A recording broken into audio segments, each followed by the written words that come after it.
अस्सलामुअलैकुम, welcome to my first vlog. उम्मीद है कि आप सब खैरियत से होंगे। आपको भी ताज्जुब होगा कि मैं आज अपना पहला व्लॉग आपके साथ बना रहा हूँ और सबसे बड़ी खुशकिस्मती मेरे लिए ये है कि मैं पलंदरी से मुज़फ़्फ़राबाद आया हूँ अनीस मामू के साथ। उनसे मिलने के लिए मुज़फ़्फ़राबाद आया हूँ। तो इसके बाद ईद तक जो भी मेरे व्लॉग होंगे उनके साथ होंगे। तो अब चलते हैं अनीस मामू के। मैं घर बिल्कुल पहुंच गया हूं, तो देखेंगे कि अब अनीस मामू के घर में पहुंचने लगा हूं। तो अनीस मामू अंदर कमरे में इंशाल्लाह बैठे हुए होंगे, तो उनके साथ देखते हैं क्या एक्सप्रेशन जाते हैं, मिलते हैं उनके साथ।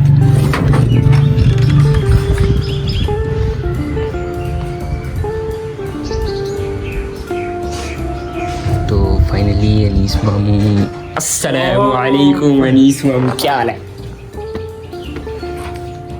देख सकते हैं आप, ये अनीस मामू के मैं कमरे में पहुंच गया हूँ। पलंदरी से हमारी नाज़रीन भी आप देख रहे हैं हमारे पास पहुंच चुके हैं। हमें तो पता कैसा महसूस हुआ आपको? मैं इधर बहुत अच्छा हुआ है। अब आप ईद इधर गुजार के जाएंगे, इससे बड़ी किस्मती तो मिलते हैं हम अफ्तारी के टाइम पर मिलते हैं, आपको बताएंगे अफ्तारी का मंजर भी आपको बताएंगे। सबसे पहली अफ्तारी तो नहीं है इनके साथ, लेकिन व्लॉग की पहली अफ्तारी इंशाल्लाह। अफ्तारी का नज़ारा आपको करवाते हैं। अनीस मामू दस्तरखान पर बैठे हुए हैं, वो आप देख सकते हैं। पहले से ही अनीस मामू बैठे हुए हैं। अफ्तारी मेरे लिए उन्होंने वो देखा। वाह वाह अनीस मामू, ये सब मेरे लिए लगा रहे हैं आप। ये माशाल्लाह स्ट्रॉबेरी का जूस है आपके लिए। माशाल्लाह माशाल्लाह, ये चेक करते हैं आप। ये देखिए जूस है आपका स्ट्रॉबेरी। इस साइड वाह अनीस मामू, ये सब मेरे लिए है। ये सब आपके लिए, सब आपके लिए। वाह अनीस मामू, क्या बात है जी।